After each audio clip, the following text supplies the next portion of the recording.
you doing? Mike.l.levine here, and today I'm back with another video. Today I bought a pant from Costco. It's the Weatherproof. It's a French terry fabric, and paid $9.99 for it. It was $3 off, so I thought it was a really good bargain. Wanted to go through it with you all and take a look at it for construction materials and the good and the bad, and we'll get right into it here in just a moment. Just to refresh your memory, I work for a Vietnamese company, Aurora Investments. We have 22 sewing factories in Vietnam. We have our own textile mills, our own laundry, and always looking for new customers. So if you're interested in producing in Vietnam, please reach out to me after the video, of course, when you give me a thumbs up and subscribe to my channel. So anyways, let's get right into it. This is the pant here, and it has a single back pocket and two front pockets, a fake fly sewn in, and it's got this elastic waistband. So we'll switch the camera to overhead so we can get a little bit better look at the construction. It is manufactured, made in China, 59% cotton, 38% polyester, 3% spandex. And so let's see, washing instructions: machine wash cold, non-chlorine bleach, tumble dry low, cool iron if necessary. So anyways, we're not going to iron sweatpants. It did have these two paper labels on the garment, and really important call out here, because I really did like the pant. I do like the fabric. It caught my eye. That's why I bought it. But this disclaimer here is kind of something that I dislike. That's allowed, I guess, in the garment business a little bit, but really it's kind of a cop-out. So anyways, says here, this garment is specifically treated to give it a distinctive look. Variations of color are characteristic to the garment.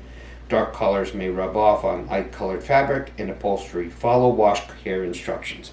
So to me, that's what it's telling me, is that they used the pigment dye on this fabric. It's not necessarily a pigment, but that's typical of a pigment, is that they have wet and dry crocking problems. And wet and dry crocking is, when you fail that, you're basically rubbing color off onto another garment. So that's very common with any dark color, whether we're using, regardless of dye. Pigment, though, especially, is a problem. And then it said it's treated to give it a distinctive look. I don't know what kind of treatment they could have given to it. I did notice, especially in this color blue, that when you looked at the garments, there were a lot of different shades there. Also indicative of a pigment type dye process where there's just a lot of variation in color. It's tougher to control, and so we're allowed a little bit more variation from what we call the approved lab dip, or the color standard. So anyways, let's take a look at the construction. We'll talk a little bit about fit. I don't do a lot of bottoms on this channel, and it's not on purpose. It's just tops are a lot easier, but I don't want to shy away from the difficulty, so we'll also get into a little bit on the fit on bottoms and some key points, especially on bottoms where we don't have anything in the measurement chart that really controls the most important part of the fit. That's really up to the pattern maker, and that's how a garment fits on your butt. That's the first thing that everybody does when they try a garment on. Turn around, look at it. It's, how does it fit me from behind? It's like the front is irrelevant, and really there's no measurement on the measurement chart that's going to control that. That's kind of the shape of the back seat curve, and although that's influenced by measurements, from one pattern maker to the next, it can change. And so we'll just look at how we can recognize that in the garment before we even put it on. So stick around, this should be a good one. Alright, so let's get right into it. So first thing, we have some buttonholes here that we're using to bring the draw cord out. So nothing wrong with that. Lately we've been using a lot of these heat seal labels to cover up those holes, to prevent them from continuing to fray. I think that looks a lot nicer. Or even some eyelets would look cool. This is done typically when we're trying to save money, and this is, for what it's worth, good value garment. It is an inexpensive garment, and that may be the reason why they didn't use any hardware there. I do like love actually, these plastic tips that we're using here on the draw cord. And it is a round draw cord, and round draw cord is actually a little bit more expensive to make than, say, a flat. So you have some good points and some bad there. Fake fly, it does look like it's getting a little bit wider towards the top, and a little bit of pulling when they sewed it, but for the most part looks okay. Some flat stitching here, top stitch on the fly, and goes around to the back on the seat seam. You have this in jacquard elastic in the waist, and it's really a nice elastic, and it gives a good stretch, and has multiple colors. Really nice thing there. It's always hard to do this stitching, this cover stitch that they have, which is covering the bottom of the elastic as well as the outside here on the band. So really nice job there. You have your two front pockets, a 1/4 inch side top stitch on the side seam, and rib bottom once again with the cover stitch inside it, and the cover stitch inside and out, holding the rib down nice and flat. Regular flat overlock inseam. And this was a little bit strange also that I found here, where they did a side seam here on the side seam. Hopefully the camera's picking that up. So it seems like it's right there where they split the elastic and decided to, it's an open seam, they tack it down, and just to balance it out, they give you tack on the other side, even though it's not split on both sides. Why they chose to do that there and not in the center back, I guess, just not to have it showing. I don't really know. That's really not common. Normally we would have split the waistband in the back and not on the side seam, or we would have done both side seams. And that's more of a women's pant where we do like a contour waist. So anyways, nothing wrong with what they did, just different than what is expected. Let's take a look at the inside of the garment. And here, I don't expect to see really anything different than this is the side seam. Here's where they closed the pocket bag, and you can see the extra stitching there. The side seam, you have this loop here on that side, and but nothing out of the ordinary here. The back of the pocket bag is a little bit different type of jersey, and then you got the self fabric here on this side. Other than that, not a lot to call out. One thing that I did want to show you, and I kind of mentioned it. Oh, here's some loose threads. Very difficult to control on terry.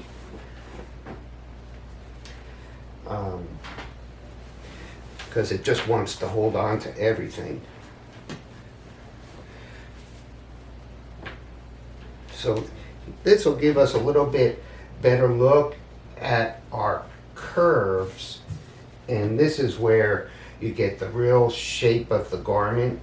So this is our front rise, and this is our back rise, and this is where you're going to get the most control of how your butt looks in the garment. So just to remember where the measurements are, right? Our thigh is typically at or 1 inch below the crotch, and it's going to come straight across here. That's our thigh measurement.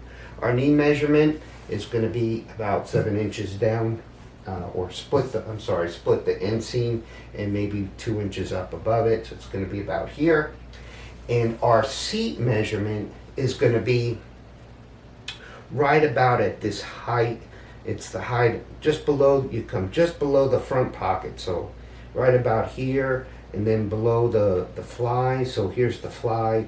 So our seat is going to be somewhere in here, right across this dimension. And that's what we call our seat.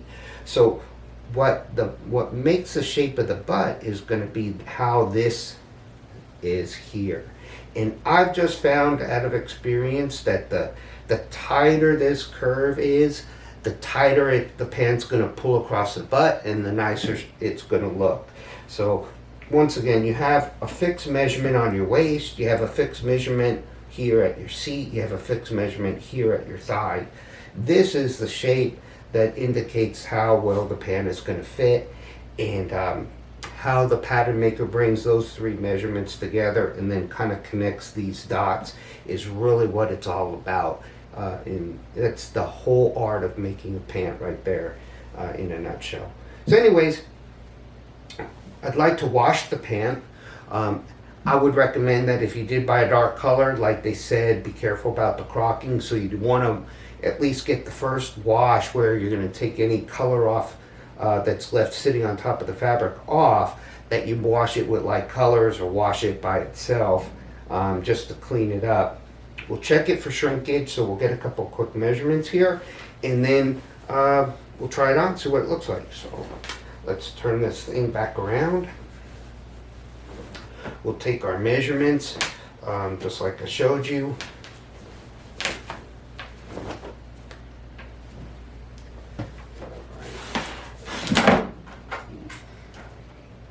So first, let's do the waist measurement. So waist is pretty simple.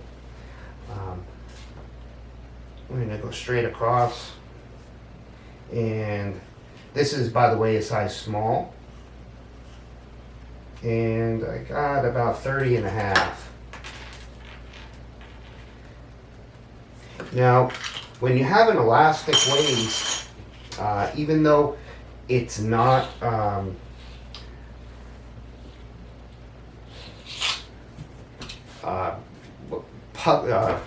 pleated, or what you might call the elastic is in the relaxed state, we do care about how much it'll stretch out.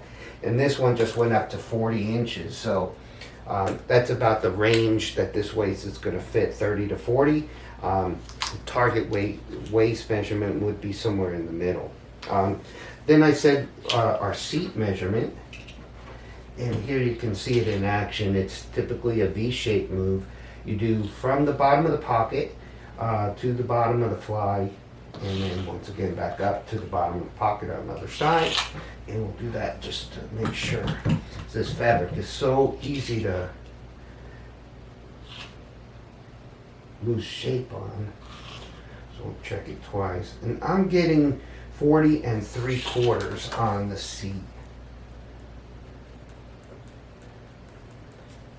Right, then we'll check our thigh, and I am going to do the thigh measurement 1 inch below the crotch.